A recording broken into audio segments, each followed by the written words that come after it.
ভালো লাগছে? মন দেন, আর একটু ক্লিয়ার বলি। মহান আল্লাহ বলেছেন ওমা ইউমিনু আকসারুহুম বিল্লাহ ইল্লা ওহুম মুশরিকুন। খুব মারাত্মক ভয়ঙ্কর কথা। কোরআনে আল্লাহ বললেন ওমা ইউমিনু আকসারুহুম বিল্লাহ, মানুষের মধ্যে অধিকাংশ মানুষ এরা ঈমানের দাবি করে অথচ এরা মুশরিক। নাউজুবিল্লাহ বলেন, জোরে বলেন সবাই মিলে নাউজুবিল্লাহ। নাউজুবিল্লাহ মানে হলো আমরা আল্লাহর কাছে ওই জাতীয় দোষ থেকে পানাহ চাইছি। কি কথাটার বাংলা বুঝুন, তাহলে বুঝবেন কত ভয়ঙ্কর। আল্লাহ বলছেন মানুষের মধ্যে অধিকাংশ মানুষ তারা আল্লাহর প্রতি ঈমানের দাবি করে অথচ তারা মুশরিক। এই যে মারাত্মক কথা। যে লোকটা কলেমার পরিবারে জন্ম নিয়েছে, নিজেও কলেমা পড়েছে, নামাজ কালামের প্রতি তার মনোযোগ আছে, এরপরেও ওই লোকটা যদি মুশরিক হয়, এবার বলেন এটা কি আমাদের জন্য ভয়ঙ্কর কথা নয়? আমরা তো বাহ্যিকভাবে দেখছি আলহামদুলিল্লাহ আমরা ইমানদার, আমরা ধর্মপরায়ণ, আমরা নামাজি, কিন্তু কোন দোষ আমাদের মধ্যে ঘটছে যে দোষের জন্য আল্লাহ বললেন যে এদের অধিকাংশ মুশরিক। অধিকাংশ। এই দোষগুলোকে যদি একটু ভাবি তাহলে আমি আপনাকে বোঝাতে পারবো। ফর এক্সাম্পল, আমরা বিশ্বাস করি ইন্নাল্লাহু হুয়ার রাজ্জাক, যার বাংলা মানে হলো আল্লাহ পাকই হলেন অতি রুজি দাতা। সুবহানাল্লাহ। রুজির মালিক আল্লাহ। আমাদেরকে যে কাউকে জিজ্ঞাসা করা হোক যে রুজির মালিক কে, আমরা এক কথায় বলবো আল্লাহ। আচ্ছা বাবু, ওই জায়গাটায় যদি আমাদের বিশ্বাসটাকে আমরা স্থির রাখি, ভালো করে বুঝুন, ওই বিশ্বাসের উপরে যদি আমরা দৃঢ় থাকি, আচ্ছা ভাই যে লোকটা বলছেন রুজির মালিক আল্লাহ, ওই লোকটা কোন অবৈধ পন্থায় তার রুজি জোগাড় করতে পারে? ধরুন সুদের মাধ্যমে রুজি জোগাড় করবে, ঘুষের মাধ্যমে রুজি কামাই করবে, মিথ্যাচার করে ব্যবসা করে রুজি বাড়াবে, লোকটা প্রতারণা করে রুজি বাড়াবে, কিংবা লোকটা কাউকে ফাঁকিবাজি করে রুজি বাড়াবে, লোকটা চুরিদারি করে তার রুজি বাড়াবে। আচ্ছা তুমি তো বলছো বাবা যে রুজির মালিক আল্লাহ, তাহলে তুমি অবৈধ পথগুলো ধরছো কেন? তাহলে তুমি এটাকে বিশ্বাস করেছো নাউজুবিল্লাহ যে আমি আল্লাহর প্রতি ঈমান এনেছি, তিনি আমার উপাস্য, তিনি আমার রুজির মালিক, কিন্তু তারপরেও আমি স্থির করে নিলাম যে আমি এই জাতীয় অবৈধ প্রক্রিয়াগুলি যদি অবলম্বন না করি তাহলে আমার রুজিতে উন্নতি হবে না। তাহলে তোমার বিশ্বাসের ক্ষেত্রে ঘাটতি ঘটলো না? ঘটলো না? কি বুঝতে পারা যাচ্ছে? আমি বলেছি যে এই জায়গাটা বলো মূল জ্ঞান জোগাড়ের জায়গা। জি, আপনি আরো একটা উদাহরণ নেন। ধরে নিন ভাই আমরা রোগগ্রস্ত হই, রোগের জন্য শরীয়তের হুকুম আছে আল্লাহ সারাবেন এই ভরসা রেখে চিকিৎসা করা যায়। হাদিস শরীফ এসেছে, রাসূল বলেছেন লিকুল্লি দাইন দাওয়াউন, প্রত্যেকটা রোগের চিকিৎসা আছে, প্রত্যেকটা রোগের ঔষধ আছে। জি, কিন্তু একটা কথা মনে রাখতে হবে, রোগের ঔষধ আল্লাহ দিয়ে রেখেছেন এটা সঠিক, কিন্তু একটি বর্ণনায় এসেছে একটা লোক যখন রোগী হয় তো আর ঔষধ খায়, তো ঔষধ আর রোগের মাঝখানে ফেরেশতারা একটা পর্দা টানিয়ে ধরে রাখে। কি বলেছে বলুন তো?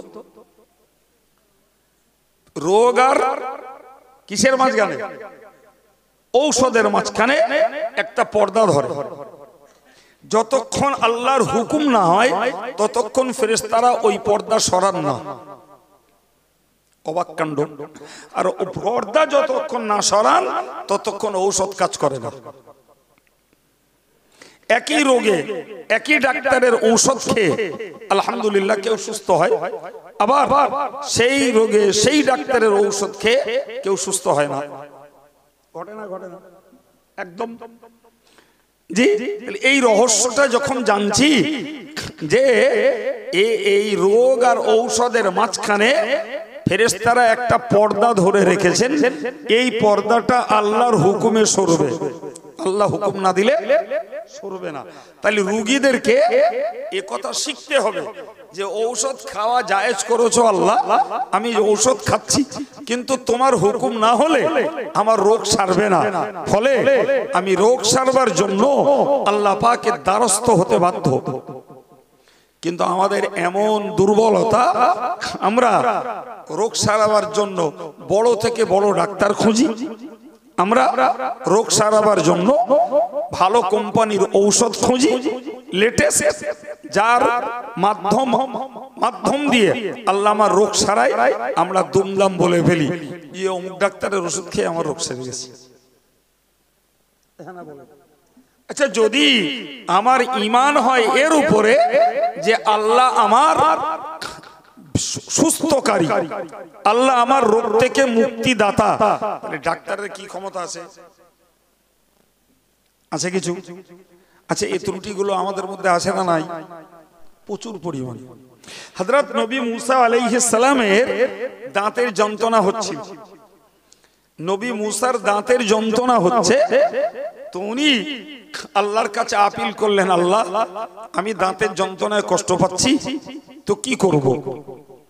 আল্লাহ বললেন, মুসা এক কাজ করো, তুমি জঙ্গল থেকে ওই গাছটা তোলো, আর তুলে ওইটাকে বড়ি বানিয়ে খাও। নবী মুসা আলাইহিস সালাম আল্লাহ পাকের ডিরেকশন মতো গাছ তুলে বড়ি বানিয়ে খেয়েছেন, আল্লাহর হুকুম, দাঁতের যন্ত্রণা সেরে গেছে। এরপর আল্লাহ পরীক্ষা স্বরূপ নবী মুসার ওই দাঁতের যন্ত্রণা আবার দিয়েছেন। আর মুসা নবী টাটকা ওষুধ শিখেছে, কি ওষুধ?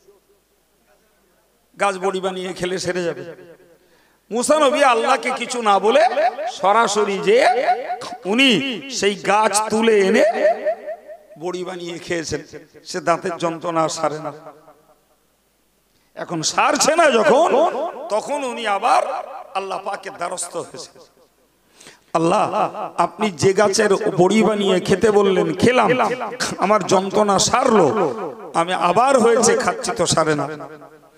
তাফসীর কারকেরা লিখেছেন যে আল্লাহ কুদরতের হাসি হেসে মুসা নবীকে বলেছিলেন, মুসারে তুমি কি মনে করলে যে ওই গাছ তোমার রোগ যন্ত্রণা সারিয়েছে?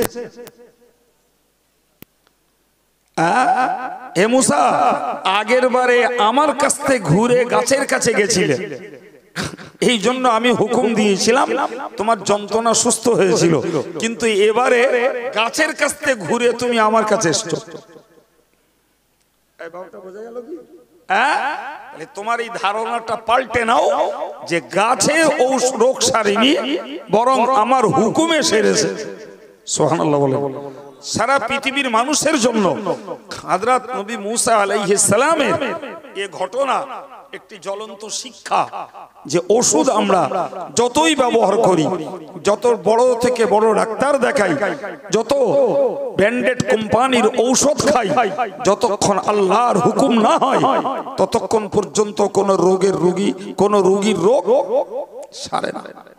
অথচ আমাদের সমাজ ব্যবস্থায় বহুল প্রচলিত, জি, ডাক্তারখানায় যে বলছে ডাক্তার, আমার বাড়ির কারোর কিছু হলি না, তোমার ওষুধ না খালি সারে না,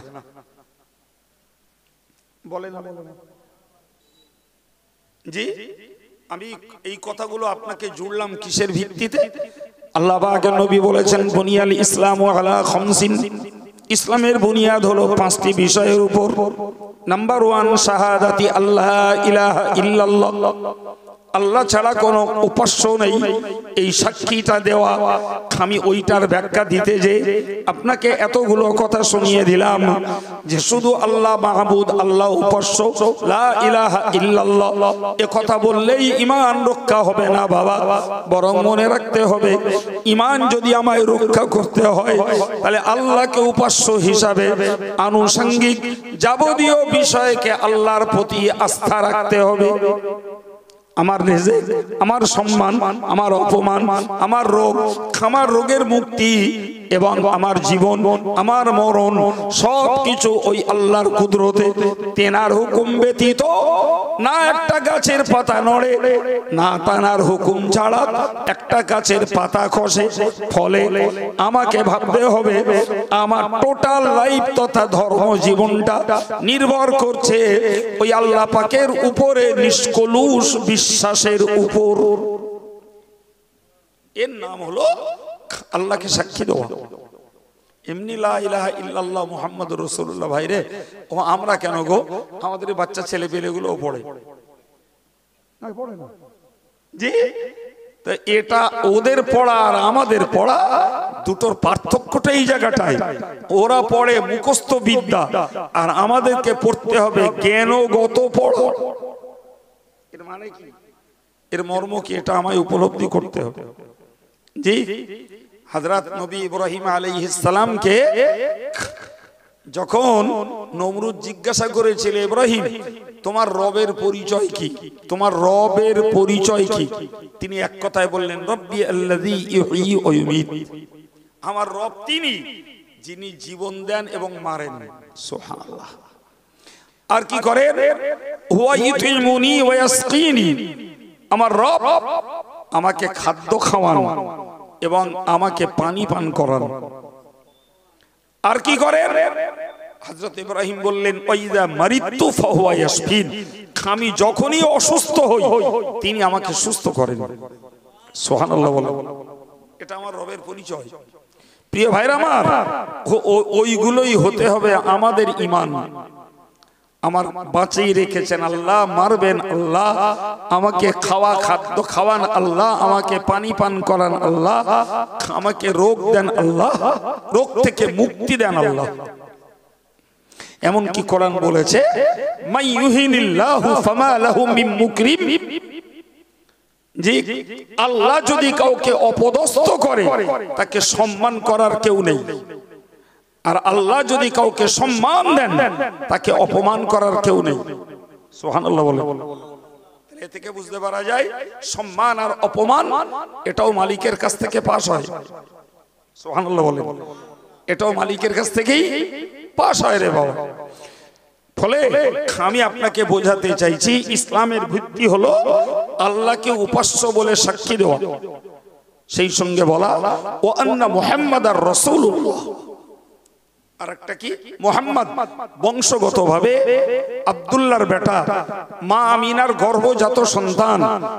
জি, তিনি কুরাইশ বংশের ছেলে, তিনি মক্কা নগরীর ছেলে। এগুলো তার হলো বংশীয় বা তার জন্মগত পরিচয়। কিন্তু মুহাম্মদ সাল্লাল্লাহু আলাইহি ওয়াসাল্লামের সবথেকে বড় পরিচয় হলো মুহাম্মাদুর রাসূলুল্লাহ। সুবহানাল্লাহ বলে। কোরআন শরীফে মহান আল্লাহ জানিয়েছেন ওমা মুহাম্মাদুন ইল্লা রাসূল। মুহাম্মদ সাল্লাল্লাহু আলাইহি ওয়াসাল্লাম রাসূল ব্যতীত অন্য কেউ নন। অন্য আয়াত পাকে আল্লাহ বলেছেন মা কানা মুহাম্মাদুন আবা আহাদিম মির রিজালিকুম ওয়ালাকিন রাসূলুল্লাহি ওয়া খাতামান নাবিয়্যিন।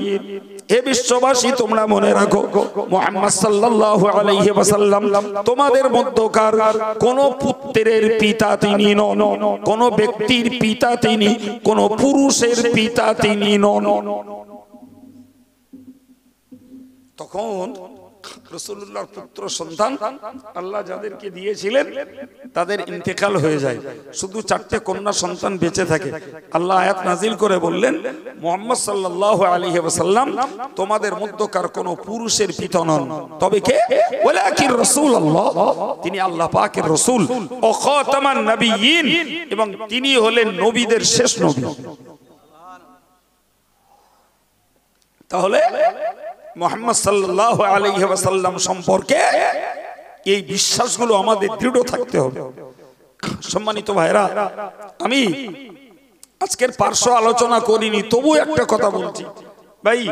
বর্তমান বিশ্বে আমাদের দেশে, এমনকি আমাদের 24 পরগনাতেও এমন মতবাদের মানুষ রয়েছে যারা আমার রাসূলুল্লাহকে শেষ নবী বলে মানে না। মনে থাকবে কথা, আমার রসুলকে যারা শেষ নবী বলে মানে না, তারা পাঞ্জাবের গুরুদাসপুর জেলার কাদিয়ান নামক গ্রামের মির্জা গোলাম আহমদকে তারা শেষ নবী বলে। আর একটু জোরে বলেন।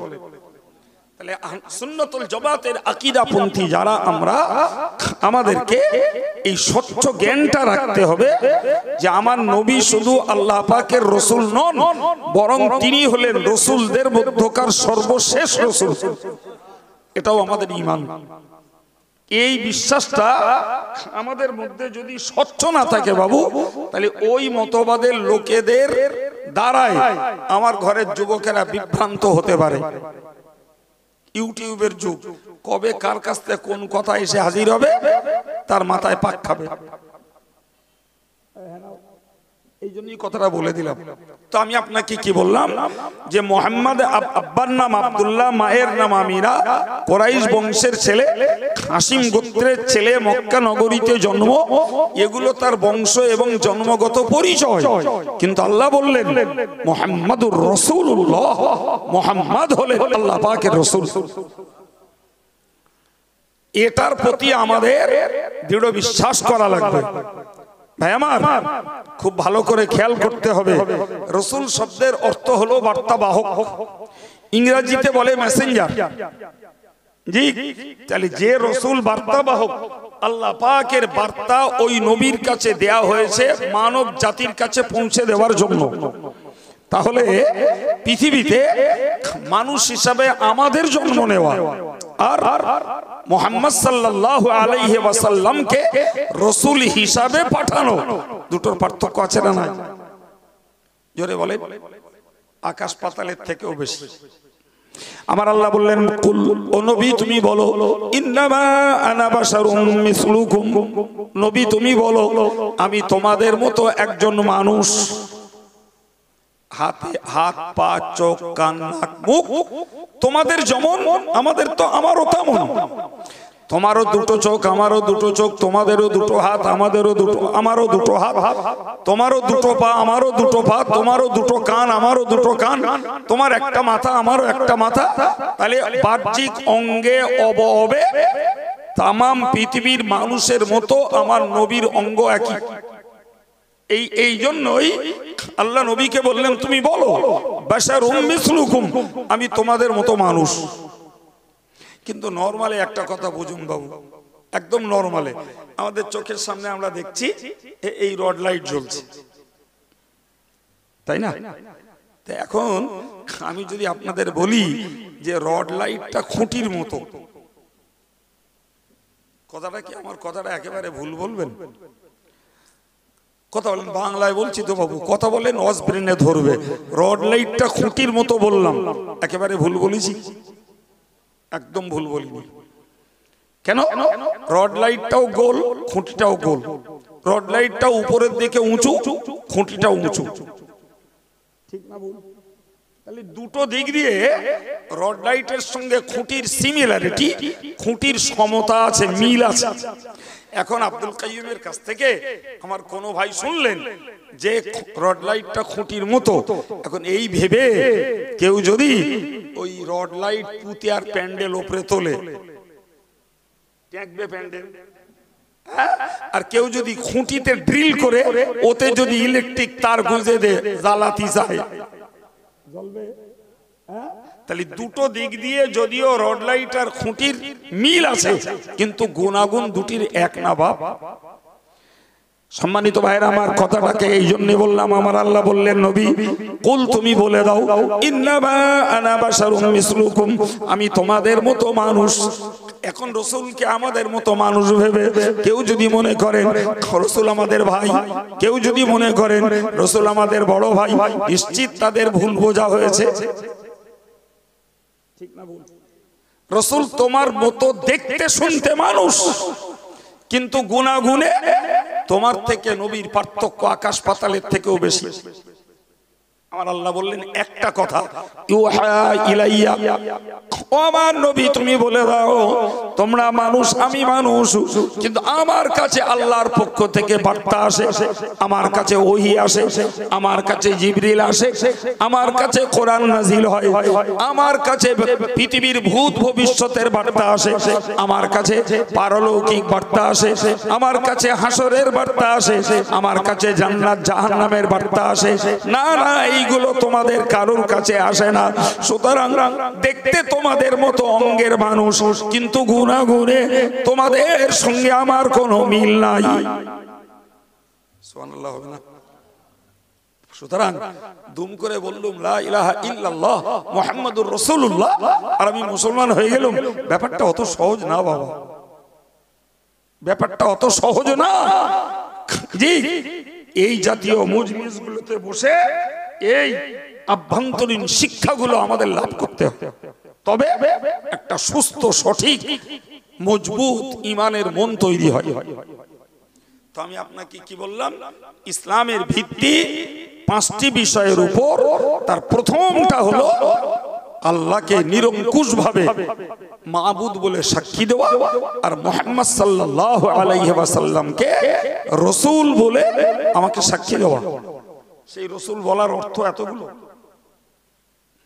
সম্মানিত ভাইরা আমার, এরপরে আমার আল্লাহ পাকের নবী বলেছেন ওই ইকামিস সালাত, একজন ইমানদারের জীবনের আরেকটি বুনিয়াদ হলো, ইমানদারের জীবনের বুনিয়াদ হলো, ইসলামের ভিত্তি হলো নামাজটাকে কায়েম করা।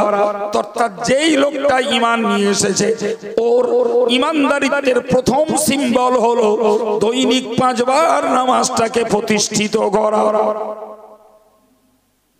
দেখেন, একটা খুব ভাঙা বাংলা কথা বুঝুন ভাই, আমি যদি রোজা রাখি তো আমার গায়ে রোজাদার বলে লেখা ওঠে না। জি, আর রোজা রাখলেও এমন কিছু মানুষ আছেন যে খেলেও কি না খেলেও কি পেটের আকার এক সমান দেখা। ফলে কোন ব্যক্তি জামা পরে আছে তাকে দেখেই বোঝা যায় না লোকটা রোজাদার। হয়তো রমজান মাসে আমরা একজন ইমানদার মুসলমান দেখলে ভাবি নিশ্চিত এই লোকটা রোজাদার, ওটা আলাদা জিনিস। জি, তাহলে রোজাদার গায়ে লেখা থাকে না। কেউ যদি গোপনে যাকাত আদায় করে, জি, তার পিঠে কি ছাপ ওঠে নাকি যে এই লোকটা যাকাত দাতা? ওঠে বাবা। হ্যাঁ, কোন ব্যক্তি হজ করে এসেছে, তো হজ করে এলে ধরে নিয়ে নরমালি আমরা দেখি হাজী সাহেবরা সুন্নতি পোশাক পরে, মাথায় একটা রুমাল খাটায় ইত্যাদি, বা টাটকা ফিরে এলে দেখা যায় মাথাটা নেড়া হয়ে আছে। জি, হজ করলেছে, উমরা করেছেন, নেড়া হয়েছেন ইত্যাদি সিম্বল গুলো দেখে মনে হয় এই লোকটা বোধহয় হজ করেছে। কিন্তু আপনি বলুন না, ওরকম সুন্নতি পোশাক, ওরকম চুল খাটো করা, কিংবা মাথায় রুমাল দিয়ে ঘোরা হাজি ছাড়া প্রচুর লোক আছে না? তাহলে এই পোশাকের সিম্বলে কাউকে হাজি বলেও বোঝা যায় না।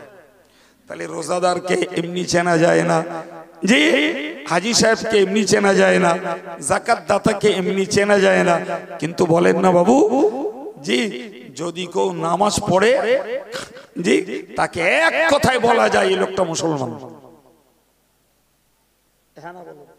এক কথায়।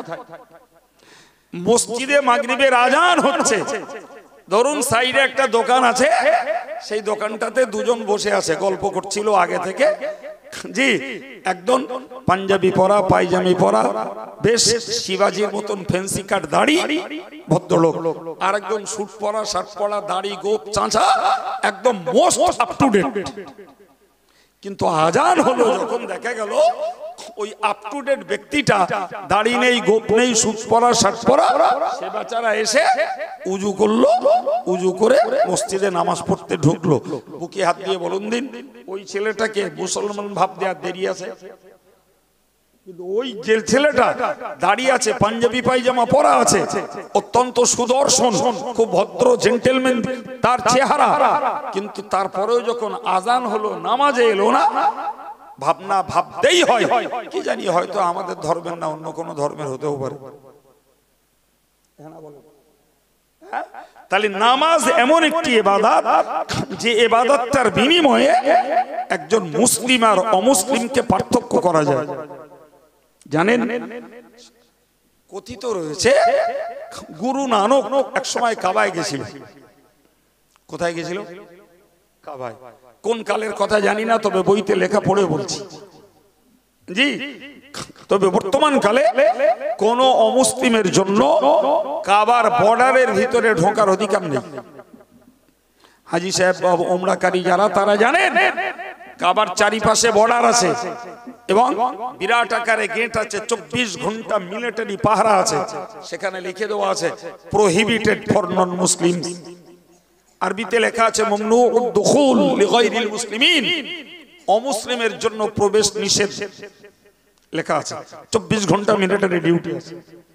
সেই জন্যই বলে দিলাম যে কোন কালে গুরু নানক কাবায় গেছিল জানি না জি। তো যাই হোক, গুরু নানক কাবায় যে কাবার দিকে পা মেলে শুয়েছে। কোন দিকে? কাবার দিকে পা মেলা যায়? যায় না। আমরা খুব ভালো আমল করি, কাবার দিকে পা দিলে, বাচ্চারাও দিলে বানা করি, এমনকি কাবার দিকে থুতুও ফেলতে নেই। ও বেটা কাবার দিকে পা দিয়েছে, কেউ তাকে বলেছে যে ওই দিকে আল্লাহ আছে, আপনি ওই দিকে পা দিয়েছেন? কেউ তাকে বলেছে? তুমি তখন বললেন যেদিকে আল্লাহ নেই আমার পাটা সেই দিকে ঘুরিয়ে দাও। কথা ক্লিয়ার? বোঝা যায়? তার মানে গুরু নানক নিঃসন্দেহে একটা জ্ঞানের কথা বলেছে যে আল্লাহ পাকের কোনো নির্দিষ্ট দিক নেই, অতএব আমি পাটা কোন দিকে ঘোরাবো তুমি ঘুরিয়ে দাও।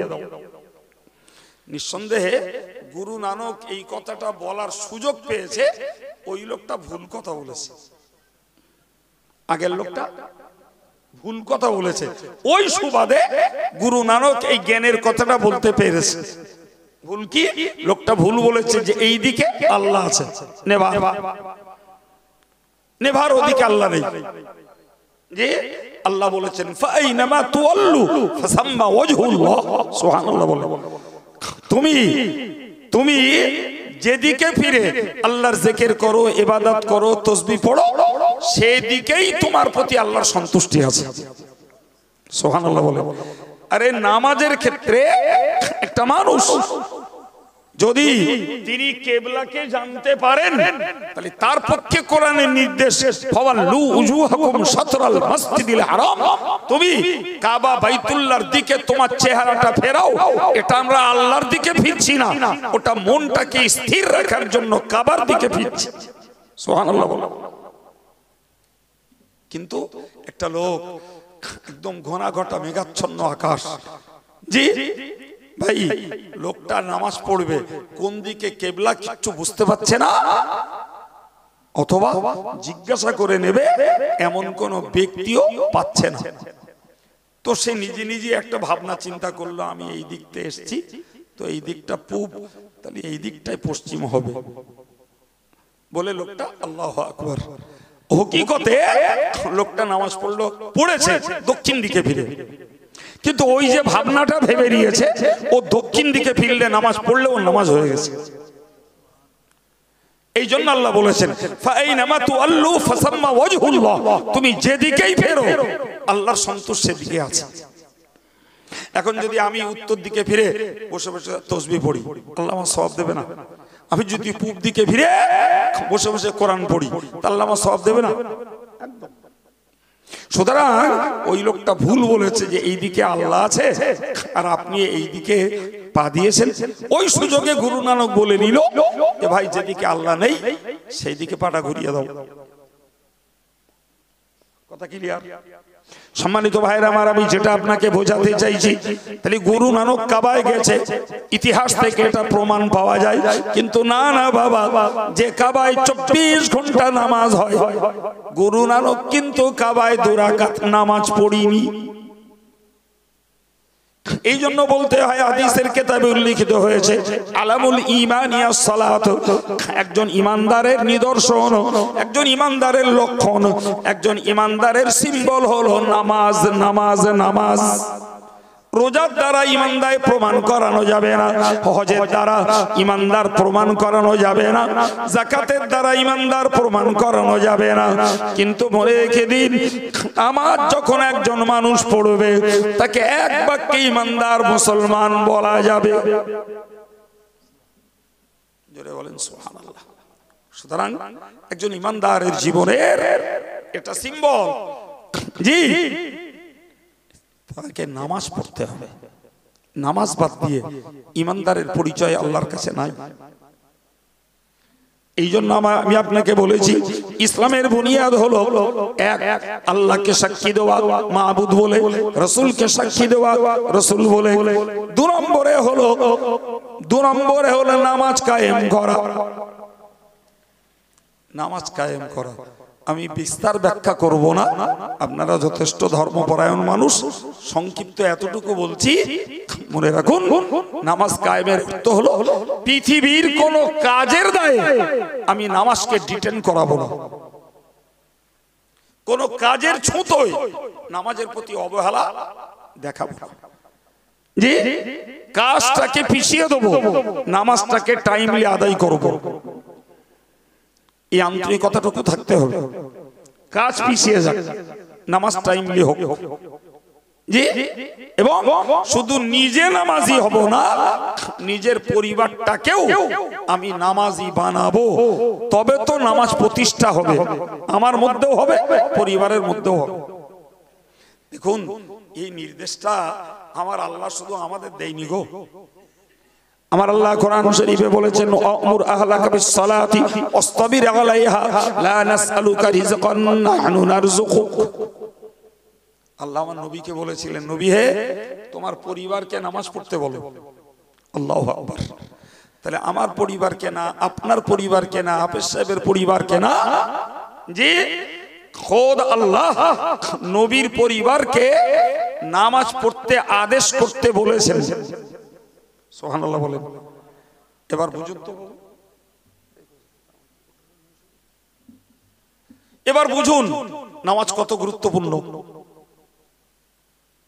যে আপনারা মনে করছেন আমাদের রবিউল সাহেব শুধু আমাদের নামাজ নামাজ করে কান মাথা ধরিয়ে দিলে, কাইম সাহেব এসছে তাও সেই নামাজ নামাজ করছে, জি।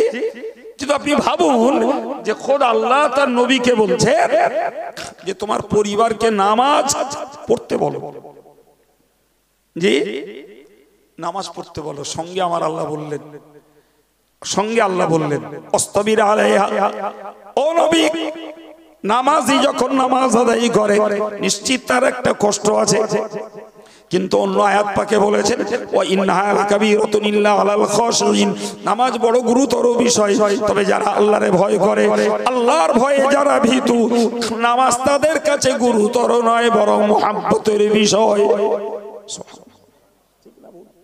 নামাজকে যারা মহব্বত করে, পৌষ মাসের কোন কোনে ঠান্ডাতে রীতিমতো সকালবেলা কাঁপছে, উজু করছে, তারপরে জামাত সহ নামাজ আদায় করছে, ঠিক না বলেন? বলেন জি ভাই, আমি অনেকদিন আগের কথা বলছি, অনেকদিন আগের কথা।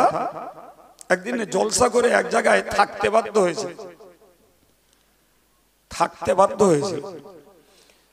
তো ভোর নাগাদ উঠেছি, ফজর পড়বো, বেরিয়ে আসবো। তো বাড়ির একটা কেউ আর উঠতে দেখিনি, আমার সঙ্গে ছিল, আমরা দুজন উঠেছি। উঠে দেখি, জিজ্ঞাসা করলাম, 80 বছর বয়স হয়ে গেছে, একদম হাড়ের গায়ে চামড়া জড়ানো, পাতলা লিকলিকে একটা বুড়ি, সত্যি সে ঠান্ডায় কাঁপছে, ঠান্ডায় কাঁপছে। তো বুড়িমাদের রাতের বেলা কোন হুজুরি ওয়াজ করেছে, বুড়িমে কাজ চিনে রেখে, বুঝতে পারেননি, বুড়িমা তার চিনে রাখে। তাই বললাম দাদি কি, বলছে নামাজ পড়বো তাই উজু করবো। আমার মনে খুব খেয়াল লাগলো, অনেকদিন আগে, কিন্তু বছর 20 আগের কথা।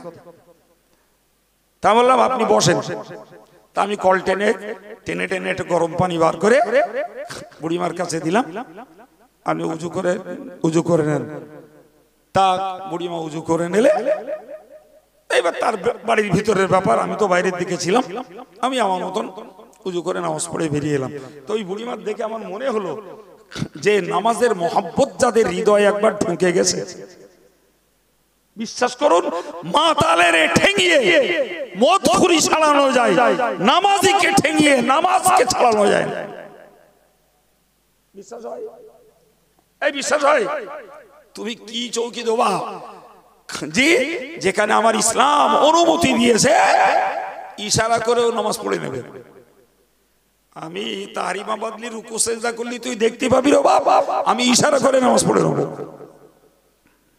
তো মাতালের যদি দু চারবার পেদানো যায় মদ ছেড়ে দেয়, কিন্তু নামাজ এমন প্রেমের বিষয় যে এটাকে যে মহব্বত করেছে একবার যদি সে নামাজের মহব্বত করে ও খাওয়া না হলেও নামাজ পড়ে নেয়। কথা বলছেন না কেন? সেই মহব্বতটা দরকার। এই জন্য আল্লাহ বলেছেন যারা আল্লাহরে ভয় করে নামাজ তাদের কাছে কঠিন নয়। যারা আল্লাহর ভয় করে না নামাজ তাদের কাছে ভার বোঝা, গুরু দায়িত্ব। আপনাকে প্রসঙ্গত একটা কথা শেখাই জানেন,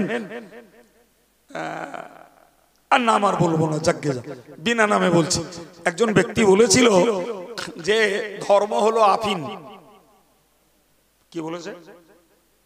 এই বাংলাটা বলেন না, কি বললাম? ধর্ম হলো আফিন খেলে কি হয়? নেশা হয়।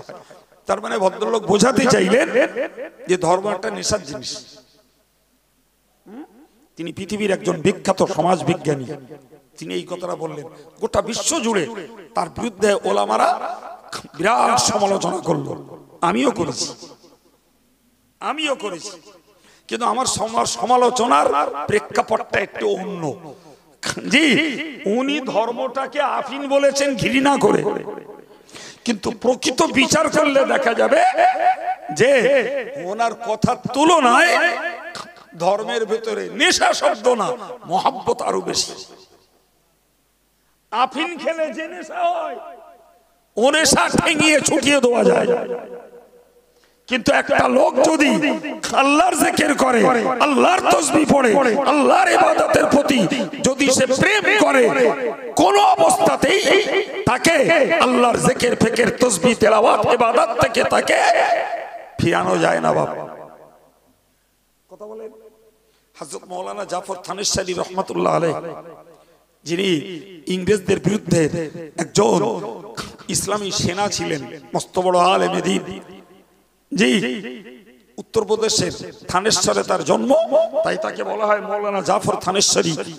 তাকে ইংরেজ সরকাররা বন্দী করলো। ইংরেজ সরকার বন্দী করলো, তিনি জেলখানার খাবার, ইংরেজের দেওয়া খাবার খাবেন না বলে তিনি তার মধ্যে রোজা রাখলেন। সুবহানাল্লাহ, বাড়িয়ে একটু মন খুলে বলেন। তার মধ্যে কি করলেন? রোজা রাখলেন।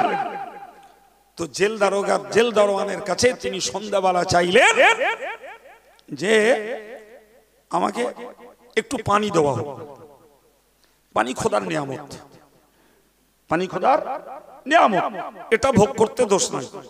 উনি জাস্ট পানি একটু চাইলেন, রোজাটা ভাঙবেন তাই, ইফতার করবেন তাই, শয়তানেরা পেশাব করে হুজুরের কাছে দিল।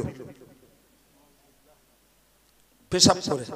আমার বোঝানোর উদ্দেশ্য, জি, হযরত মাওলানা জাফর থানেশ্বরী যখন ইংরেজদের অত্যাচারের পিরিয়ডে জেল খাটছেন, অথচ তার মধ্যে রোজা রাখছেন, ইফতার করবেন, পানি চেয়েছেন, বিনিময়ে তারা পেশাব দিয়েছে, ছুঁড়ে ফেলে দিয়ে তিনি বলেছিলেন, জি, আমার ইংরেজের এই হারাম খাদ্যের প্রয়োজন নয়, মশলা বাঁচানোর জন্য ইফতার করতে চেয়েছিলাম। আমি বিশ্বাস করি আল্লাহ পাক আমাকে তার খাদ্য খাওয়াবেন। কতটা মহব্বত, কতটা মহব্বত! যে প্রিয় ভাইরা আমার, আমি আপনাকে বোঝাতে চাইছি, উপলব্ধি করুন যে যারা একবার নামাজকে, রোজাকে, জিকির তাসবিহ তেলাওয়াতকে একবার দিলে জায়গা দিতে পেরেছে, বাবু ভাই, আফিনে কত নেশা, তার থেকে অনেক বেশি নেশা তথা মহব্বতের মধ্যে। সুতরাং যে ভদ্রলোক বলেছেন ধর্ম আফিন, জি, কথাটা শুনতে খারাপ, দেশের ওলামারা প্রতিবাদ করেছে, আমিও করেছি, কিন্তু আমি ব্যাখ্যাটা নিয়েছি এইভাবে যে ও যা বলেছে কম বলেছে, ওর থেকে অনেক বেশি মহব্বত রয়েছে ধর্মে। তা না হলে বেলালকে না খাইয়ে যখন অত্যাচার করা হচ্ছিল, বেলালকে না খাইয়ে রক্তাক্ত করে মরুভূমির বালু দিয়ে টেনে টেনে নিয়ে যাওয়া হচ্ছিল, ক্লান্ত হয়ে যে এক জায়গায় শুইয়ে দিয়ে বুকে পাথর চাপা দিল, রক্ত আর বালির সঙ্গে পিঠ জমাট বাঁধলো, বেলালকে আহাদুন শব্দ, আল্লাহ এক, এই কথা তার মুখ থেকে কেড়ে নেওয়া যায় না। আর একটু জোরে বলেন কি গো বাবু? তাহলে ধর্মের মোহাব্বত গাঢ় না হালকা? জোরে বলেন। সুতরাং নামাজ যিনি নিজে পড়েন তিনি যেমন ত্যাগ করেন না, বিশ্বাস করুন তার পরিবারটাকেও নামাজি বানাতে তিনি ছাড়বেন না। বউ হোক, ছেলে হোক, মেয়ে হোক, আব্বা মারা গেছে, ভাই বোন আমার আন্ডারে, কোনো কথা নয়। নামাজ পড়ো, রোজগার করো, ব্যবসা করো, হাতের কাজ করো, নামাজ পড়ো। তাহলে তোমার জন্য আমি ভুগবো? আমার আল্লাহ বললেন ইয়া আইয়ুহাল্লাযীনা আমানু কু আনফুসাকুম ওয়া আহলিকুম নারা, হে ঈমানদারেরা তোমরা নিজে বাঁচো এবং নিজের পরিবারটাকে জাহান্নাম থেকে বাঁচাও। তাহলে আমি নিজে আল্লাহওয়ালা, নিজে দিনদার, নিজে নামাজি, কিন্তু আমার পরিবারটাকে যদি আমি না বানাই, কোরআন শরীফের আরেকটা অংশকে অগ্রাহ্য করা হলো। বিনিময়ে হাসরের মহাময়দানে ধার্মিক হওয়া সত্ত্বেও এই ধর্মওয়ালাদেরকেও কৈফিয়ত দিতে হবে। তোমার স্ত্রী কেন নামাজ পড়িনি, তোমার ছেলে মেয়ে কেন নামাজ পড়িনি, তোমার ছোট ভাই বোন তোমার আন্ডারটেকিং, তোমার অধীনস্থ ছিল, তারা কেন নামাজ পড়িনি? এই জন্য বলেছি ইসলামের বুনিয়াদ হলো যে পাঁচটির উপরে একটা বলেছি ঈমান, অপরটি বললাম নামাজ। এটাকে আমার কায়েম করা লাগবে। বিশ্বাস করুন, আমি আমার পরিবারটা যদি সামলাই, রবিউল ইসলাম রবিউলের পরিবারটা, মৌলানা রুহুল আমিন তার পরিবারটা, জি আপনি আপনার পরিবারটা, যদি প্রত্যেকটা পরিবারের অভিভাবক যারা হেড অফ দা ফ্যামিলি যিনি, তিনি যদি তার পরিবারটাকে ধর্ম প্রতিষ্ঠিত করেন, ভাই তাহলে একটা সমাজ হবে ধার্মিক সমাজ, একটা গ্রাম হবে ধর্মীয় গ্রাম। সুবহানাল্লাহ বলে। জি, কিন্তু এই জায়গাটায় আমাদের ঘাটতি, এই জায়গাটায় আমাদের ত্রুটি। প্রিয় ভাইরা আমার, তো আমি আপনাকে বোঝাচ্ছিলাম যে ওয়াজ করতে করতে প্রথমই শুরু করেছিলাম যে প্রত্যেকের প্রয়োজন মতো জ্ঞান জোগাড় করা ফরজ মনে ছিল। সেখানে আমি রোজার কথাও বলেছিলাম। ভাই তো ইসলামের বুনিয়াদ যে পাঁচটি বিষয়ের উপর, ঈমান একটা, নামাজ একটা, 3 নম্বরটা রোজা, যার কথা আপনাকে শুনিয়েছে। যে চতুর্থ নম্বরে ছিল যাকাত, একজন অর্থশালী ব্যক্তি। এটাকে 2 মিনিট শুনুন। যাকাত মানে এমনি দান নয় বাবু, মনে রাখবেন। খাজা মাসুমে রব্বানী হযরত মুজাদ্দিদ আল ফিসানি হুজুর রাহমাতুল্লাহ আলাইহির রক্তে জিগার কলিজার টুকরা সন্তান, তিনি লিখেছেন যে এই হিসাব কষে 1 টাকা যাকাত দেওয়া, কত টাকা বললাম? হিসাব মতো 1 টাকা যাকাত দেওয়া 1 লক্ষ টাকা সাধারণ দান করার থেকেও সওয়াব বেশি। বিশ্বাস করুন বাবু, আমার এত অভিজ্ঞতা আগে ছিল না, জামিয়া করে এই অভিজ্ঞতাটা জন্মেছে। জামিয়ার সুবাদে মানুষের কাছে ভিক্ষা করি, বিশেষ করে রমজান মাসে। সারা রোজার মাস বলা যায় আমার দিনের বেলা চরকির মতন ঘুরি টাকাওয়ালাদের কাছে। যে প্রতিষ্ঠানটা চালাতে 1 বছরে 2 কোটি টাকা খরচ, এ টাকা আরবের না, আমেরিকান না, আফ্রিকান না, সব এই দেশস্থ মানুষদের কষ্টোপার্জিত অর্থ। জি, কিন্তু আমি জানি বাপ, জি এই মার দুধ বাচ্চার পাওনা, কিন্তু ও বাচ্চা না কাঁদা পর্যন্ত মা দুধ দেয় না। বাংলাটা বুঝতে পারেননি? মার দুধ কার পাওনা? বাচ্চার পাওনা, কিন্তু বাচ্চা যতক্ষণ না কাঁদে কাজ ফেলে মা দুধ দেয় না। ফলে যাকাত গরিবের হক, গরিব ছাত্রের হক, গরিব মানুষের হক।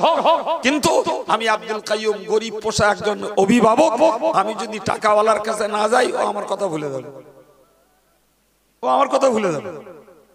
বিশ্বাস হয় না? তার মানে আমি না কাঁদলি পাবো না। জি, তাই এই গাঁড়াকুপু রমজান মাসে একদিন আসে, ওই বাল্যতে আসে, এখানকার জন্য হাফিজ সাহেব বিলপত্র নেয়, আসা হয়। প্রিয় ভাইরা আমার, আমি কেন বললাম কথাটা মনে রাখবেন। যাকাত যার হয়েছে তার দেয়া ফরজ। সংক্ষিপ্ত কথাই বলছি, সারা বছর সংসার চালিয়ে আমার বছরের স্টার্টিং এবং এন্ডিং ঠিক রাখতে হবে। যেদিন আমার বছর শেষ, হিসাব কষবো, কষে দেখলাম আমার 2 লাখ টাকার ক্যাশ আছে, 3 লাখ টাকা আমার সম্পদ আছে, 3 2 5 লাখ, আমার মার্কেটে 1.5 লাখ টাকা ধার আছে, তাহলে 1.5 লাখ টাকা বাদ দিয়ে বাকি 3.5 লাখ টাকা আমাকে হিসাব করে যাকাত দেওয়া লাগবে, লাখে 2,500। কত লোকের কাছে গিয়ে দেখলাম ভাইরে বলে হুজুর দে দে আর পারি না, প্রথম ভুলই হচ্ছে ওই তো, ভালো দে দে পারো না যখন ঠিক হয়েছে তো বাবু যাকাত কত হয়েছে তোমার, কি ভাই যাকাত কত হয়েছে এবার, তুই অত কি আর হিসেব আছে, কি ধরনের গোমড়া বলো দিন। আচ্ছা যে যাকাত হিসাবের করি তো তুই হিসাব না করে বললি কেন দিতে পারি না, তার মানে একটা গরিব গেছে তারে 200 দেছে, একটা কন্যাদায় গেছে তারে 500 দেছে, আরেকজন হয়তো রোগগ্রস্ত গেছে তারে 200 দেছে, আমি মাদ্রাসার পক্ষে গেছি আমারে 500 দেছে, এই যে ক্যান্ডিডেট বেড়ে গেছে মনে করে অনেক দেবে। আমি তারে বলছি, আমি বললাম দাদন দিয়েছেন ক লাখ টাকা, তো হচ্ছে 1,20,00,000। শুনছেন কথা, আমাদের মাটি তোলা আছে ক লাখ, হচ্ছে 10-12 লাখ আছে। ইট ভাটার ড্যাম্পারে কত ইট আছে, তো হচ্ছে ওর হিসেব নিয়ে কতটা আছে পাড়নে আর কতটা আছে ড্যাম্পারে, কতটা আছে বাইরে। তাই বললাম এই হিসাব করেননি, আপনি বললেন অনেক টাকা দেওয়া, অনেক দিয়ে ফেলেছি কি করে বুঝলেন? আপনি জানেন আপনার দাদনের টাকা, ইটের টাকা, মাটির টাকা সব হিসাব করে যাকাত দেওয়া লাগবে। কত বড় কপাল পোড়া বলছে অত হিসাব করে পারা যায়, কি শব্দনার বলুন। এরা অভিজ্ঞতা আমার আছে, আমার শোনাচ্ছে, বলছে হুজুর এবার আর পয়সা করি ভালো নেই, তাই 500 টাকা নিয়ে যান। কেন নেই কেন, তা বলছে বোম্বে আমার ছেলে একটা ফ্ল্যাট কিনেছে, 1,02,00,000 টাকা দে কি কিনেছে, ফ্ল্যাট কিনেছে। আমি তখন ফট করে ঘুরিয়ে বলেছি, আমি বললাম ভাই তো 1,02,00,000 টাকা যাকাতটা দেওয়া হয়েছে, তো তা তো আমি জানি, ও ছেলে জানে। দেখো কি ধরনের মাজায় গোমড়া, এর বেলায় ছেলে জানে আর দেওয়ার বেলা 500 দিচ্ছে আর বলছে এবার আর দিতে পারতিস না। তাহলে হাই সাহেব সেটা হসিয়াব লোক, ও রেখে দেন, দিতে হবে না। জামিয়ায় আল্লাহ চাইতে ওরম টাকা অনেকে দেয়, 500 টাকার জন্য জামিয়ার অভাব পড়বে। আমি বললাম হাই সাহেব ভালো করে খোঁজ নেন, যদি টাকা দিয়ে ফ্ল্যাট কেনে ও ফ্ল্যাট থাকবে, নাহলে ও যাবে। বলো 3 বছর পুরিনি প্যান প্যান করছে আমার কাছে এসে, বলছে যে সে ফ্ল্যাটটা বিক্রি হয়ে গেছে, ছেলের ব্যবসাটাও বন্ধ হয়ে গেছে। আর হাই সাহেব আমার কাছে প্যান প্যান করে লাভ হবে না, আল্লাহর কাজ করে। 1 কোটি টাকার যাকাত ছিল 2.5 লক্ষ টাকা, ওটা দিয়ে দিলে আল্লাহ হেফাজত করতো। সুতরাং মনে রাখতে হবে যাকাত খেলনা নয়, যাকাত দাতাদের উচিত পাওনাদারকে যে দিয়ে আসা।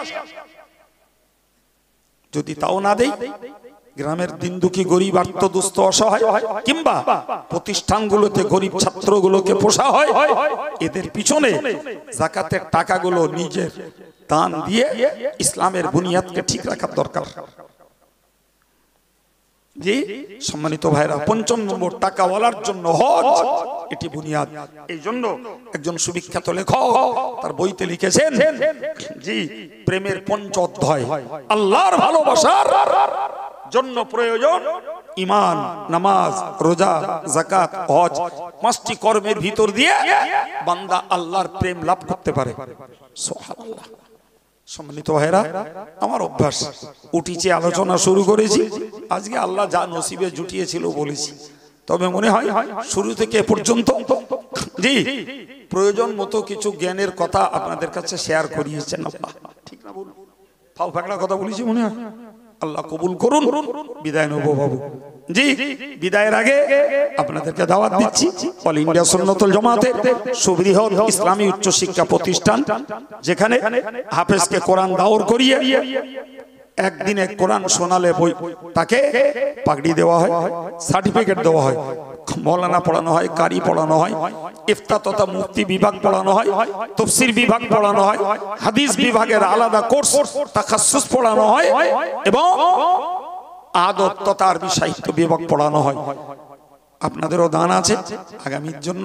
ইসাল সবে আপনাদেরকে দাওয়াত দিচ্ছি, এবং দাবি রাখছি আমাদের মৌলানা রুহুল আমিন রবিউল ইসলাম এরা বিল কুপন নেয়, 10 টাকার কুপন, 20 টাকার কুপন কিছু নেয়, রমজান মাসেও বিল নেয়, আপনারা দেন। আগামী দিনেও আপনাদেরকে জামিয়ার জন্য দোয়া চাচ্ছি এবং ইসাল সাহেবের দাওয়াত দিচ্ছি। পারলে এক একটা বিল কুপন একটু নিয়ে 20 টাকা, 10 টাকা, 20 টাকা, 50 টাকা যিনি যেমন পারেন একটু সহযোগিতা করবেন। সবার সমন্বয়ে এই বিরাট খরচের প্রতিষ্ঠান জি হানাফি মাযহাব, ইসলাম হানাফি মাযহাব এবং মুজাদ্দিদে জামানের সিলসিলায় সুন্নাতুল জামাতের আকীদা মতো হাফেজ কারি মাওলানা মুফতি মুহাদ্দিস এই জাতীয় ইসলামের উচ্চ শিক্ষিত ব্যক্তিত্ব এই সমাজ উপহার পাবে।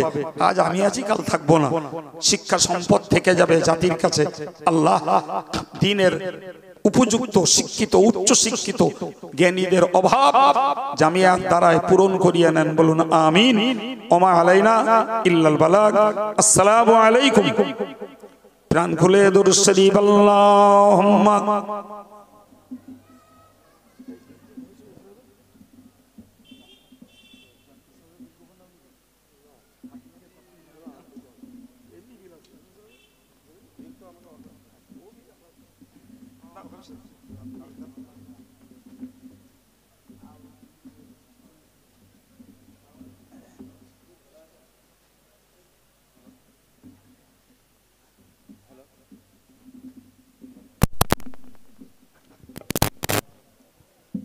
আপনারা অটোটি করবেন না, আমাদের পরবর্তী বক্তা তিনি এসে গেছেন, জনাব হযরত মাওলানা মুফতি আবু সালেহ সাহেব, তিনি এখনই আপনাদের সম্মুখে আসছেন।